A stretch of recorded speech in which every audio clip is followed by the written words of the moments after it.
Hello everyone, मैं हूं doctor Surabhi Solanki और आज का वीडियो काफ़ी इम्पॉर्टेंट है हर उस महिला के लिए जो आगे चल के माँ बनना चाहती हैं। फ्यूचर में बेबी जिनको चाहिए तो उनको ये वीडियो ज़रूर अंत तक देखना चाहिए, क्योंकि कई बार क्या होता है कि मैरिज के बाद कई कपल्स तो जल्दी कंसीव कर लेते हैं, लेकिन कुछ कपल्स के लिए काफ़ी दिक्कत का मामला हो जाता है। चाह कर भी, प्लान करके भी प्रेगनेंसी कंसीव नहीं हो पाती है, दिक्कत आती है। अगर होती भी है कभी कंसीव तो एबनॉर्मल प्रेगनेंसी हो जाती है, जिसको कि एक्टोपिक प्रेगनेंसी बोलते हैं, यानी कि जिसमें कि बच्चा जो है वो यूट्रस की बजाय ट्यूब में या किसी और जगह इम्प्लांट हो जाता है। तो ऐसी प्रेगनेंसी तो कभी आगे बढ़ती नहीं है, ये अबॉर्ट ही होना होता है इसको, तो फेल हो जाती है प्रेगनेंसी। तो अगर आप भी आगे चल के माँ बनना चाहती हैं तो इस वीडियो को ज़रूर अंत तक देखिएगा। देखिए, एक कुछ सिम्पटम्स होते हैं। एक बीमारी है जिसका नाम होता है pelvic inflammatory disease. Pelvic inflammatory disease क्या होती है? इसमें इन्फेक्शन होता है आपके यूट्रस, ओवरीज़ और फैलोपियन ट्यूब्स का। इस इन्फेक्शन का कारण होता है बैक्टीरिया। जनरली 2 बैक्टीरिया ज़्यादातर इसके कारण होते हैं, एक क्लेमाइडिया और एक गोनोरिया। ये इन्फेक्शन जो है ये जनरली सेक्सुअली ट्रांसमिटेड इन्फेक्शन होता है, यानी कि सेक्स के द्वारा ट्रांसमिट होता है महिला में ज़्यादातर। तो इसके जो लक्षण होते हैं वो कई बार इतने माइल्ड होते हैं कि लोग इग्नोर कर जाते हैं और उन्हें पता ही नहीं चलता। लेकिन अगर आप लंबे समय से पीआईडी से सफ़र करते हैं, पेल्विक इन्फ्लेमेटरी डिजीज़ से सफ़र करते हैं, तो आगे चल के आपके प्रेग्नेंट होने में काफ़ी दिक्कत आ सकती है। तो सबसे पहले मैं आपको पीआईडी के, पेल्विक इन्फ्लेमेटरी डिजीज़ के कुछ कॉमन लक्षण बता देती हूँ, जिससे कि जो कि अगर आपके अंदर है या आपकी किसी जान-पहचान वाली महिला के साथ आप व्हाट्सएप पे शेयर ज़रूर कीजिएगा वीडियो को, ताकि सभी के ये काम आए।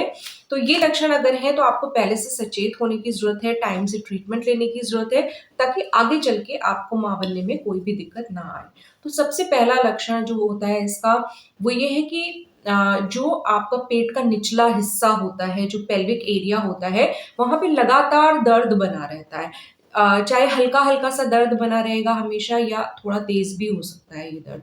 तो अगर इस तरीके का लक्षण है तो थोड़ा ध्यान देने की ज़रूरत है। साथ में अगर आपके कमर में दर्द रहता है, लोअर बैक पेन रहता है, कमर के निचले हिस्से में दर्द रहता है, तो ये भी इसका एक लक्षण हो सकता है।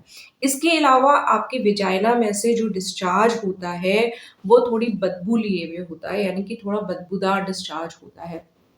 इसके अलावा आपके 2 पीरियड्स के बीच में कभी-कभी अगर आपको ब्लीडिंग हो जाती है या स्पॉटिंग हो जाती है, तो वो भी इसका एक लक्षण होता है। इसके अलावा जब आप सेक्स करते हैं, तब आपको पेन होता है। ये भी पीआईडी का एक लक्षण होता है। यूरिन करने में पेन होना भी पीआईडी का एक लक्षण हो सकता है।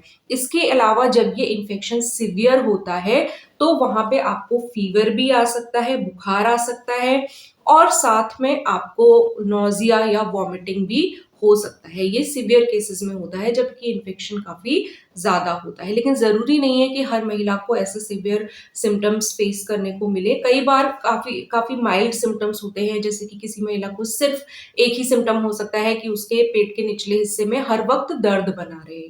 तो ये सब जो लक्षण होते हैं, ये पीआईडी को इंडिकेट करते हैं, पेल्विक इन्फ्लेमेटरी डिज़ीज़ को इंडिकेट करते हैं।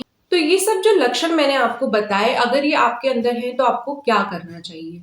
आपको अपनी सिटी में गायनेकोलॉजिस्ट के पास जाना चाहिए, जो टेस्ट्स वो बताएँ, कुछ ब्लड टेस्ट्स कराए जाएँगे, सर्वाइकल स्वैब्स लिए जाएँगे, उनका टेस्ट किया जाएगा और आपका पेल्विक अल्ट्रासाउंड कराया जा सकता है। तो ये सब जाँचें होंगी आपकी और वो आपको एग्ज़ामिन करके भी देखेंगे, आपके पेल्विक एरिया को एग्ज़ामिन करेंगे और इन सब चीज़ों से डायग्नोसिस बनती है कि पेल्विक इन्फ्लेमेटरी डिजीज़ की वजह से है आपके ये सब सिम्पटम, या और कोई प्रॉब्लम आपकी बॉडी में तो नहीं है। तो इस तरीके से कुछ जाँचें होंगी और उनके द्वारा ये पता चलेगा कि आपका पेल्विक इन्फ्लेमेटरी डिजीज़ का केस है कि नहीं। फिर अगर आपकी डायग्नोसिस बन जाती है कि आपको पीआईडी है, तो इसका ट्रीटमेंट कोई मुश्किल नहीं है, ट्रीटमेंट अवेलेबल है। एंटीबायोटिक्स आपको दिए जाते हैं, क्योंकि जैसा कि मैंने आपको शुरू में भी बताया कि ये बैक्टीरियल इन्फेक्शन की वजह से होता है और जो 2 बैक्टीरिया जिनकी वजह से कॉमनली पीआईडी होती है वो है क्लेमाइडिया और गोनोरिया। तो इनके लिए एंटीबायोटिक्स अवेलेबल हैं, डॉक्टर्स आपको एक लिमिटेड ड्यूरेशन तक एंटीबायोटिक्स देंगे, जो कि आपको ज़रूर लेनी चाहिए लग के टाइम से, और आपका जो इन्फेक्शन है वो इससे ठीक हो जाएगा। अब हम बात कर लेते हैं कि अगर जिन महिलाओं में पीआईडी रहती है लंबे समय तक, उनको क्या दिक्कत आती है। सबसे पहले तो एक्टोपिक प्रेगनेंसी की दिक्कत आ सकती है आगे चल के, उनके एक्टोपिक प्रेगनेंसी का रिस्क ज़्यादा बढ़ जाता है। जिन लोग को ये नहीं पता है कि एक्टोपिक प्रेगनेंसी क्या होती है, मैं उनको बता दूँ कि ये एक एब्नॉर्मल तरह की प्रेगनेंसी होती है, जिसमें कि बच्चा कभी भी सर्वाइव नहीं कर सकता। इसमें क्या होता है कि आम तौर पे तो जो प्रेगनेंसी होती है, वो आपका जो भ्रूण होता है, एम्ब्रियो होता है, वो आपके यूट्रस में रहता है। यूट्रस ही एक इकलौता ऑर्गन है जो कि आपकी प्रेगनेंसी को एंड तक सपोर्ट कर सकता है। लेकिन अगर यूट्रस की बजाय बच्चा ट्यूब में चिपक जाए या और किसी ऑर्गन में चिपक जाए तो उसको एक्टोपिक प्रेगनेंसी बोलते हैं। इसका सबसे कॉमन टाइप जो होता है वो ट्यूबल प्रेगनेंसी होता है, जिसमें कि बच्चा ट्यूब में चिपक जाता है। उसमें वो थोड़े दिन बाद, क्योंकि ट्यूब में जगह तो इतनी होती नहीं है कि वो बढ़ते बच्चे के साइज को सपोर्ट कर लेगा, तो उसमें क्या होता है कि अगर ये अनडायग्नोज्ड चला गया तो फिर ये जो बच्चे का साइज जैसे जैसे बढ़ता है, फिर वो ट्यूब जो है वो फट जाती है। ऐसे में एक लाइफ थ्रेटनिंग सिचुएशन डेवलप हो जाती है, एक इमरजेंसी डेवलप हो जाती है, जिसमें कि महिला को तुरंत अस्पताल में भर्ती कराना जरूरी हो जाता है। तो ये होती है एक्टोपिक प्रेगनेंसी, जिसमें कि ना बच्चा सर्वाइव कर सकता है और माँ की जान को भी थोड़ा रिस्क उसमें बिल्कुल होता है। तो पीआईडी अगर अनट्रीटेड रहती है तो आगे चल के एक्टोपिक प्रेगनेंसी के चांसेस बढ़ जाते हैं। इसके अलावा दूसरी प्रॉब्लम जो आ सकती है वो है इनफर्टिलिटी, यानी कि ऐसी महिलाओं को जिनमें लंबे समय से जो पीआईडी से सफर कर रही हैं और ट्रीटमेंट नहीं मिलता है, उनको आगे चल के कंसीव करने में दिक्कत होती है, यानी कि प्रेग्नेंट होने में उनको दिक्कत होती है। अब हम बात कर लेते हैं कि अगर लंबे समय तक आपका पीआईडी अनट्रीटेड रहता है तो क्यों इनफर्टिलिटी होती है, क्यों एक्टोपिक प्रेगनेंसी के चांसेस बढ़ जाते हैं। ऐसा इसलिए है कि पीआईडी की वजह से आपकी ट्यूब में ब्लॉकेज हो सकती है। ब्लॉकेज हो जाएगा तो क्या प्रॉब्लम होगी, जो एग होता है, जो ओवरी में से रिलीज होता है, वो फेलोपियन ट्यूब के बाहरी जो हिस्सा होता है वहां पे रहता है। तो जो शुक्राणु होते हैं, स्पर्म्स होते हैं, उनको आपकी वेजाइना से ट्रेवल करते हुए आपकी ट्यूब के आउटर एंड तक पहुंचना होता है एग के पास। अगर आपकी ट्यूब ब्लॉक्ड है और आपके जो स्पर्म्स हैं वो वहां तक नहीं पहुंच पा रहे हैं, तो आप कंसीव ही नहीं कर पाएंगे। दूसरी चीज, अगर ब्लॉकेज हल्की है और किसी तरीके से आपके जो स्पर्म्स हैं वो एग तक पहुंच भी जाते हैं, तो भी वो ब्लॉकेज की वजह से जो भ्रूण बनेगा, वहां पे जो एम्ब्रियो बनेगा, वो फिर चल के यूट्रस की तरफ आता है प्रेगनेंसी के लिए, इम्प्लांटेशन के लिए। लेकिन ब्लॉकेज की वजह से अगर वो वहीं अटक जाता है तो वो वहीं पे चिपक जाएगा और वहां पे आपकी एक्टोपिक प्रेगनेंसी हो जाएगी, जो कि एक एबनॉर्मल प्रेगनेंसी होती है, जैसा कि मैंने आपको अभी बताया। तो ये प्रॉब्लम्स आती हैं जो महिलाएं लंबे समय से पीआईडी से सफर करती हैं। तो देखिए, वीडियो का उद्देश्य बिल्कुल भी डराना नहीं है, आप लोगों को सचेत करना है सिर्फ, ताकि आपके अंदर अगर ये सिम्टम्स हैं पहले से, तो पहले से ही इनका ट्रीटमेंट ले लीजिए ताकि आगे चल के आपको दिक्कत ना आए।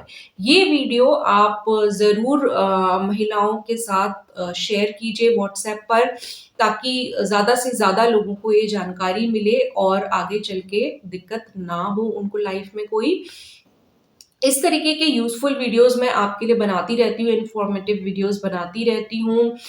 रोज़ 11 बजे मेरा नया वीडियो रिलीज़ होता है, तो आप ज़रूर सब्सक्राइब कर लीजिए चैनल को और नोटिफ़िकेशन बेल दबा दीजिएगा। लेकिन कई बार नोटिफ़िकेशंस यूट्यूब भेजता नहीं है, तो आप खुद मेरे चैनल को विज़िट कर सकते हैं। डॉक्टर सुरभि सोलंकी सर्च करिएगा यूट्यूब के सर्च टैब पे, तो आपको चैनल मिल जाएगा। आप चैनल को विज़िट कीजिए और भी जो वीडियोज़ आपके छूट गए हैं उनको आप देख सकते हैं और मेरे लेटेस्ट वीडियोज़ आपको वहाँ पे मिलेंगे।